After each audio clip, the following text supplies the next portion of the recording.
what I thought Israel was going to be like, that it's going to be war-torn and there's just affliction and danger happening everywhere in Israel.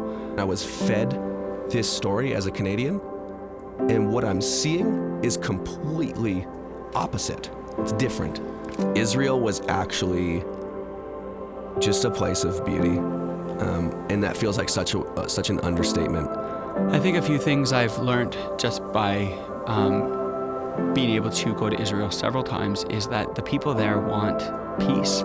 The people there don't want conflict. They want to solve a lot of problems, internally and externally in their own country and beyond. And they want people to live a happy, thriving life. And that's very evident when you go there. I think as a Canadian Christian, we have a responsibility to speak out against anti-Semitism where we see it.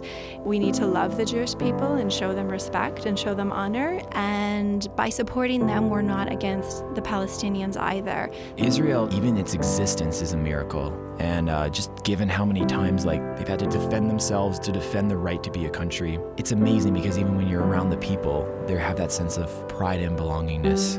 But at the same time, you know that they don't want to fight.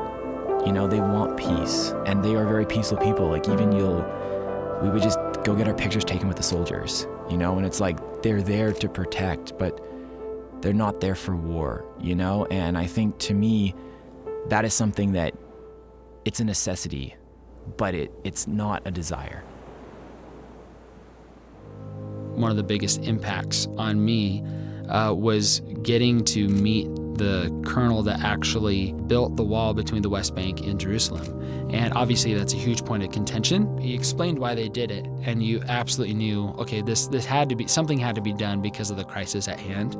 For them, it was about security and safety, and yet they still went about it as compassionately and as kindly as they could, considering all the circumstances and how he had all these personal conversations with the Pope and presidents in order to ensure that the wall was done in the best way. And he himself, it's his goal to see that wall come down. He wants to personally dismantle it. He hopes that he gets to live to see the day that, he's literally, attaching a hook to the top of a wall section that they're ripping out. I thought that was beautiful because his goal is peace. Nobody's really telling the stories of the places where reconciliation and partnership and unity is happening within the country, but it is.